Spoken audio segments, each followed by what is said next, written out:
everyone, welcome back to another cooking session with Lily and Generoso. I'm Lily. I'm Generoso! We've switched spots today. So today I am going to make ja. Ja, at a very high level, is Vietnamese ham. It's often called Vietnamese bologna. I've heard it called a couple of other different things, but essentially it's ground pork that is steamed and wrapped in banana leaf or fried. So I'm actually going to show you how to make both. So the steamed version in banana leaf is called ja lua, and then the fried version is called ja chien. So very simple. It's the night before because there's actually some prep that needs to happen overnight. And so I'm going to show you all the ingredients, and we're going to show you what needs to be prepped the night before, and then we will see you tomorrow morning for the final touches of everything in the cooking. So shall we go to the ingredients? Whee! Alright, so we have one big mixing bowl. You're going to definitely need this. We have measuring cups, we have tapioca starch, we have baking powder, we have sugar, we have fish sauce, we have onion powder, we have garlic powder, we have whole black peppercorns, and we have 2 pounds of ground pork. That's double ground pork. So if you go to your local butcher, we go to our local butcher and we just ask him to grind 2 pounds of pork twice. So one of the reasons why is because this dish really requires the pork to be ground very finely, almost into a paste. So tonight we're actually not going to grind the pork yet. We're going to mix it with the seasoning and also some tapioca starch and baking powder to get it kind of fluffy. And then tomorrow we're actually going to do the grinding right before we cook everything. So let's actually start to prep the pork. Alright, so we're going to take this pork. We'll put it into our handy dandy mixing bowl. I put it into a separate bowl to confuse Lily. Also, I like the way it looks on camera. There's a mound o' pork. And you know, the thing that makes ja really delicious, and generally Vietnamese cooking in general, is the cross between pork and fish sauce. Like, that's a very important thing for us. So I'm going to add probably, you're going to be really surprised, I'm breaking my rule of like never go anywhere over 2 tablespoons of fish sauce. We're actually going to add about 2.5 to 3 tablespoons of fish sauce to all of this. So I can actually formally measure this out.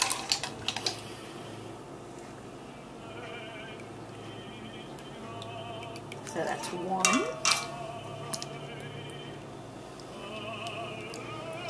2.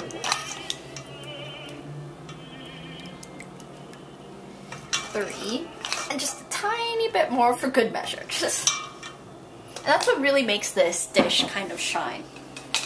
And then outside of that, we're going to add our additional seasonings. So I'm going to add about a teaspoon of onion powder.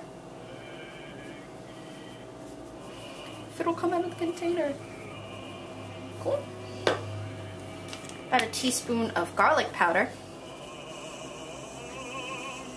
Alright. And then about a tablespoon of sugar.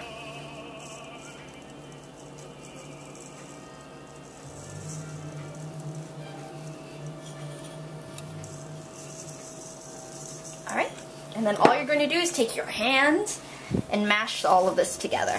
Can you see those hands again? Hands?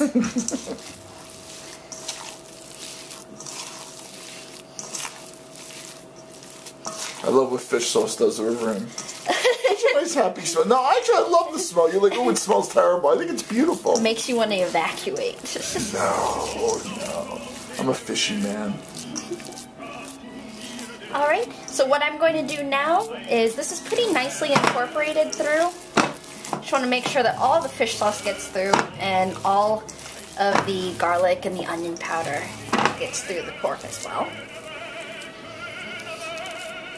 And I'm going to rinse off my hands, and then I'm actually going to make the next component, and then we'll mix it in. Alright, so I have rinsed off my hands because this is pork, and you shouldn't be a little bit careful when you're working with raw pork. So now we're going to actually contribute the part to the pork preparation that will actually make the ja a little bit like springy and a little chewy. And that is accomplished through tapioca starch, and our friend baking powder. So, the original, you often see that Vietnamese recipes call out for Alsa baking powder, which is a single-acting baking powder. You could definitely use that here. I'm just using double-acting because single-acting is pretty tough to find unless you go to a grocery store that an Asian grocery store that carries Vietnamese ingredients specifically. Asian grocery stores that contain and sell Chinese, Korean, or Japanese ingredients will not have that baking powder. So it's fine to use American double-acting.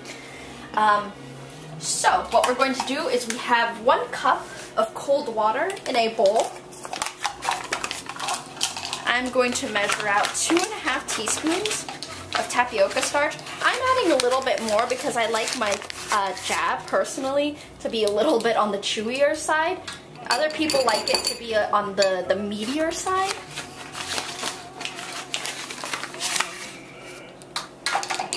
And if you happen to have made bánh cuồng recently, you'll know that you'll also have some tapioca starch in your pantry. So it's about 2.5 tablespoons. And now I'm just going to add approximately a tablespoon of baking powder. A little bit under a tablespoon, really.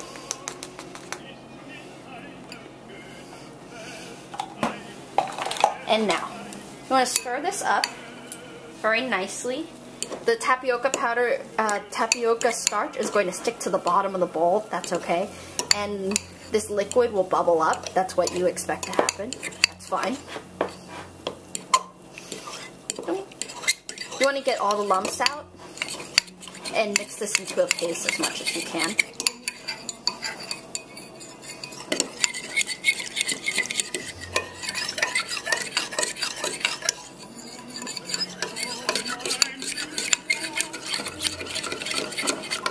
Alright, and so I've mixed this and gotten all the clumps off of the bottom of the bowl.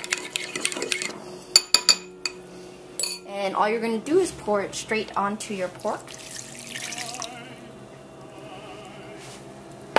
Take your hands again. What is that? Hands? See 'em? And mix all of this in.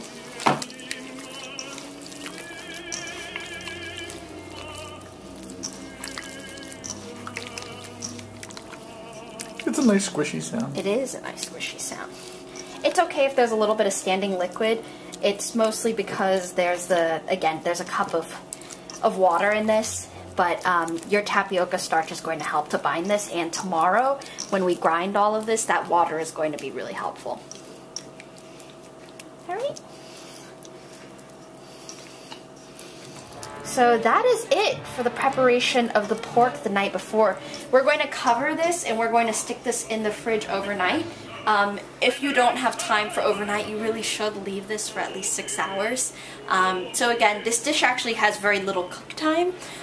Each roll is going to probably cook between 15 or 20 minutes depending on what the size it is, or once you're done grinding you can actually just pan fry the pieces too, so it's a much faster cooking time. This is mostly passive cooking time, or passive preparation time for this dish.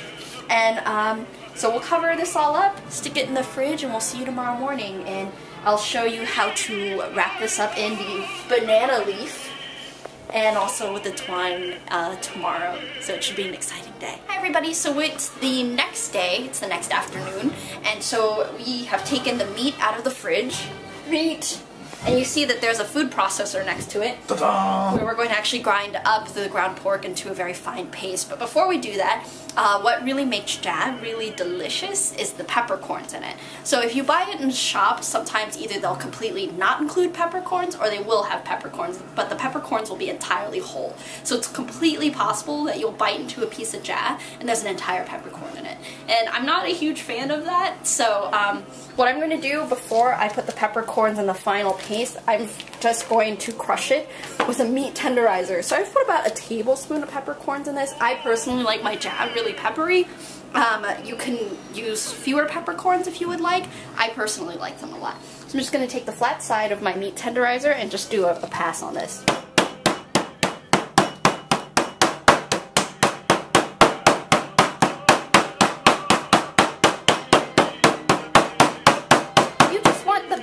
break up a little bit so that there are fewer whole pieces than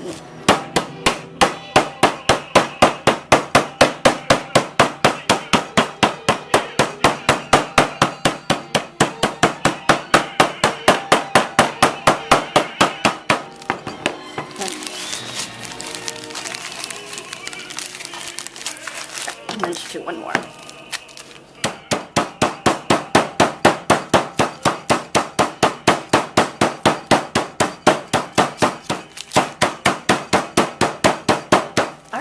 So we've crushed up the peppercorns a little bit, and I'm going to begin to prep the pork, and we'll see you in just a few seconds. Alright, so we are ready to grind up our pork. So we have our little food processor friend this time because big processor decided to go bye-bye. I had it for 14 years. So I've put about just maybe like a third of pork in there. You don't want to put too much pork in because this paste does get pretty dense, so you should be pretty careful. I have a cup of water on the side just to add a couple of tablespoons, not even tablespoons really, a little bit of water just to get the grinding going. That's it. So all we're going to do is I'm going to put just a little spoonful of water in, put the lid on, we're going to grind.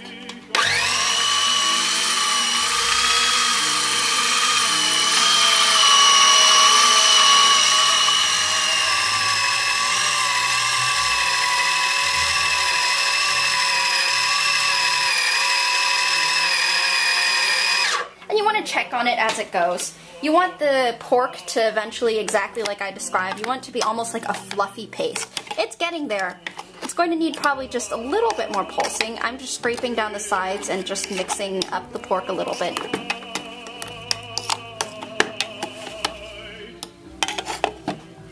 You can just use a fork to do this. It's not a big deal. I'm gonna pulse one more.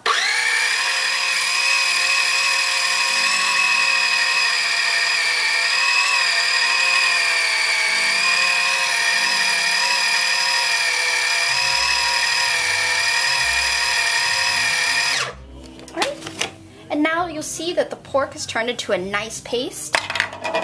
Pretty nice and fluffy paste overall. You don't notice any like clear noticeable chunks of fat. I hate to say it that way, it sounds a little grotesque, but that's the truth. And so now what you want to do is just take off the food processor and scoop it into a separate bowl. So you want to keep all of the actual ground pork in one bowl, you want to keep the paste in another bowl.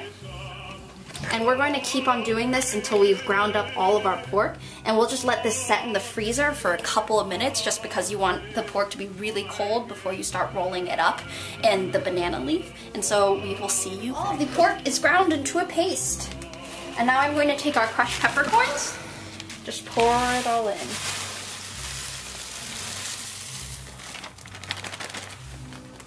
Excellent. And I'm just going to fold in the pepper so that it's all nice and even.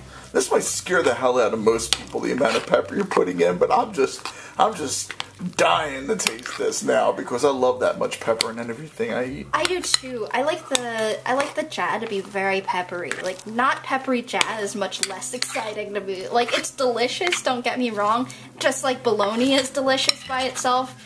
But I think that extra pepper definitely makes it very special. Very cool. So I'm going to continue to fold this all up. You'll see that I have some foil right next to me. I'm just going to put foil onto this bowl, and I'm going to stick the bowl in the freezer for about 5 minutes. And during that 5 minutes, we're going to prep the banana leaf for steaming. So we'll see you very, very soon. So the pork is in the freezer, and so we're going to prepare the banana leaves for the wrapping. I want to prepare it beforehand because I want to keep the pork nice and cold. So banana leaf, when you buy it from a freezer section, will come in this giant folded section. Sometimes you'll have like weird spare part pieces in there, which are the ends of the leaves, and the rest of it will be one giant sheet. So what you want to do when you're cutting the sections you need, you want to unfold, and for this you're going to do a double wrapper. So you'll want to fold over and then cut. So I've already done this for a couple of pieces. This is my most recent piece. You'll notice that there's this band right here that is cut where the vein of the banana leaf is. You want to cut that off because it's going to make your folding a lot harder. And again, you want to double this up. And you want to double up the greener side because the greener side will give the jazz a nice flavor and also a nice color. Just going to get a moist paper towel. And you want to wipe off kind of this... oxidization, It's a little bit of oxidization, and I think it's also just a little bit of... when you defrost the banana leaves, it kind of leaves this residue. Because most grocery stores will sell it frozen unless you're actually in the Vietnamese neighborhood where you can actually get it fresh. If you can get it fresh, please do get fresh banana leaves. Otherwise, if you get frozen banana leaves, they really actually don't take that long to thaw out. So you can just thaw them out over a course of maybe like 4 hours or so. Sometimes even before that, and that will be all that you need in order to get them in a state where they are malleable. So I'm going to continue cutting up the sheets, and we'll see you soon when we are ready to wrap everything up. Alright, so the pork has been sitting in the freezer for about like 5 to 10 minutes. You want to make sure it doesn't freeze. If you leave it over 5 minutes, it's not a big deal. You just want the pork to be nice and cold while you're wrapping everything up. So I have my banana leaf. It's double-sided. It's nicely trimmed. I'm going to take my pork, and I'm going to lay it out into a roll.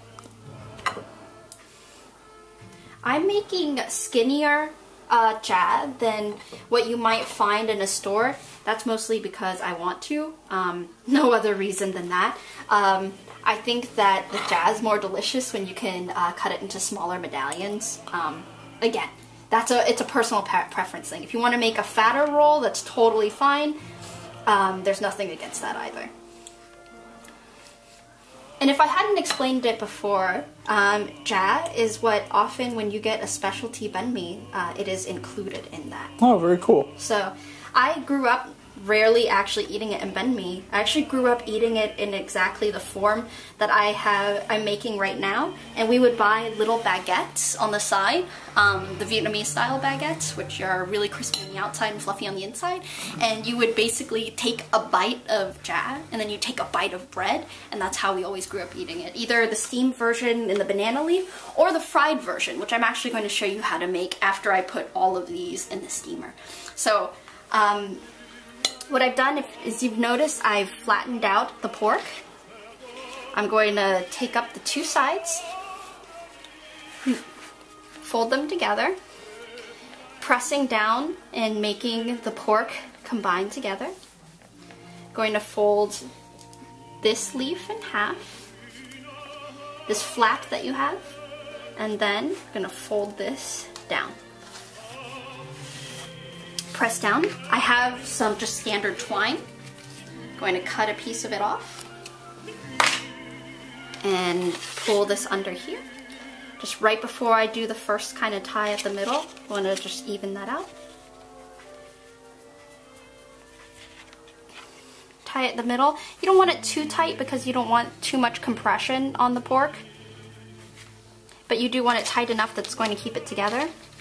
And now you're going to fold up each end like a present. If you notice, there's some, you'll see the meat kind of in there. I know it's a little tough to see, but this is a little bit too thick. So what I'm going to do is I'm going to trim a little bit off so that I can get flaps to wrap. And then I'm going to wrap this very loosely right now. It's okay, I'm going to come back and do that in a little bit because I just want a little surface to be able to prop up, so that I can actually properly secure the other end. So I'm going to take the fork and just kind of flatten this out a little bit. Put a tiny bit more meat in here. And as we saw when we were cleaning the ingredients, this paste cooks up super fast. So this roll will probably only take about 20 minutes to cook. I'm going to cut a little bit more here. And now I'm going to fold this down, fold that, and fold that. Fold it like here, just so it's nice and neat at the end. And then I'm going to come back to this end and do a proper wrapping on that as well. This side didn't need as much flattening as the other, so I'm just going to quickly take my fork, Going to fold down the thickest part and then the two sides after that. Alright, so it's done. And what I'm going to do is I'm going to cut a bigger piece of twine. Slide it under vertically. Close up my flaps again. It's okay if in the process you have to resecure the sides. That's going to happen. And then you want to take your string and just pull up on the flaps of the folds at the bottom of each end of the log. Pull the string. Pull the string. Up. And then exactly like the way you wrap the ribbon on a Christmas present, just fold it like this. Pull there. I have an end of banana leaf stuck there. You want to pull that off. I'm going to do another vertical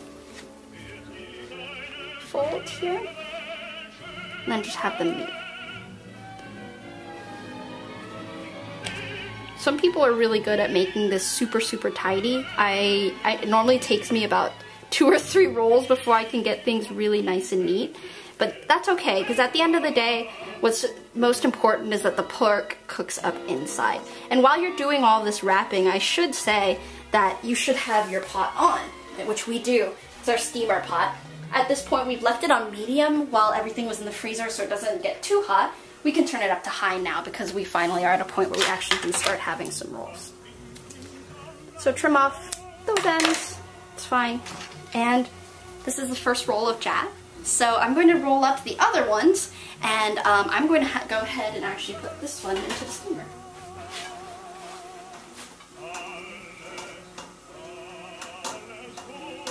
Alright. It's standing up a little bit because it's a little long, but that's okay. And we'll just adjust it as we go. So we'll wrap everything up, and then I'll show you actually how to make the fried version of this too, while these other guys are steaming. So we'll see what it is. So we have 2 of the jad rolls in the steamer. We have one that is already wrapped, and that's actually all that we're going to make. So I'm going to use the rest. There's not a ton left, but I always think that it's delicious to be able to have both types of jad to make jatjian, which is just fried patties of jad. So I have heated up this large pan. We're going to very generously coat the bottom with some good frying oil. We're using canola today. Again, you'll notice that's a lot of oil, but these buggers want to stick very much. Let the oil heat up. So in my bowl, what I'm going to do is I'm going to just split this in half. I'm going to make 2, reasonably sized patties.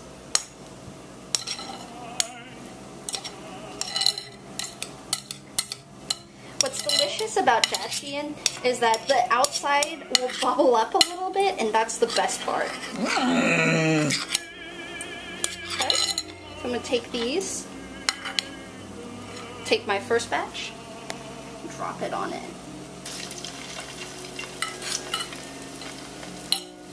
Then I'm going to take my second patty and also drop it on in. And now I'm going to take a fork, just pat it down into an actual patty shape and less of a ball.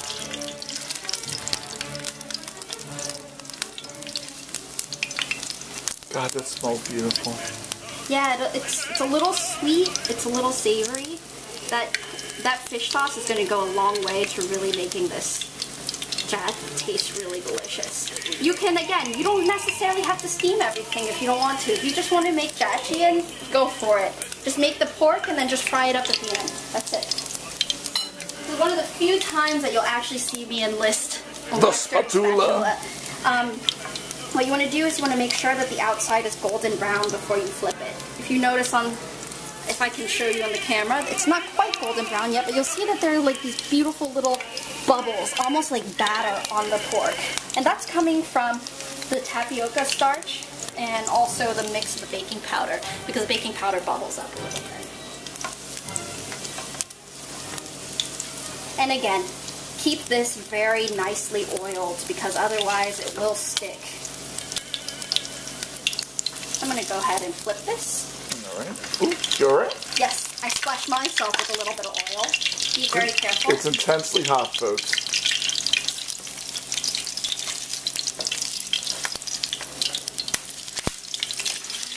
And you'll notice that it's frying up very nicely. So I'm going to continue frying this all up, and I will see you very soon, and I will show you what these will look like when they're all fried up and delicious. Alright, so I have gone back and used chopsticks because, quite frankly, the bad thing about a spatula is that exactly what you saw when you saw the oil jump. For someone like me, I can do very minute maneuvers with turning without turning up too much oil in a pan. So the jajjian is all done. You notice that each side's a very beautiful golden brown. What I did is I stood up each little corner a little bit in the oil so that it would fry up on each end. I know that these are a little less pretty. Truthfully, they're probably my favorite versions of ja. This is like the best version if you want to just take a bite of the baguette and then have a bite of ja. Or what's really good with jajjian is actually cutting it up into little chunks and using it as your meat in fried rice. I used to eat that all the time when I was a little kid, along with Chinese sausage too. Really bad for you, but it's really delicious. Jajjian is a really flexible. And the truth is that the steamed ja is really flexible too. You can always fry it after you steam it. It's just often eaten in a little bit more of the steamed form. I personally like the fried form, so I'll almost always fry up even the steamed version, but that's just because I really like when my pork is fried up. So we're still waiting on the steam version to finish up, so we'll see you soon, but we'll show you the final product of that too. Alright, so it's been about 35-40 minutes. We let this steam a little bit longer, but if you feel the banana leaf roll, it should be nice and firm. So now we're going to just cut the threads off.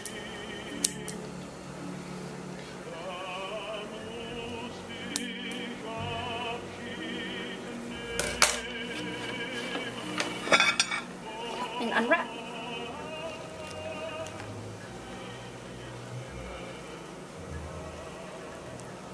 Wow. Should be a nice, beautiful roll. I'm going to fold that. And the way that you serve this up, grab a fork and a nice sharp knife. All you do is you just cut it into slices. The steamed version is supremely easy to cut. And that's what it'll look like on the inside. It's like a sausage almost. Yeah. So without all that messy casing business. Exactly. It's a nice color too. Yeah, it's a nice kind of like, it's almost like a little bit pink, but not much. And that's how you cut up the steamed version. So that is ja, and I hope you guys enjoy it. Again, totally, you can steam it or you can go with the fried version, whichever one you prefer. We made both because I wanted to show you how to do both techniques. Gene's had a chance to taste the fried version already, and I think he's a big fan of that. So either one, again, enjoy. I think it's delicious, and I hope that everyone has a great time making it too.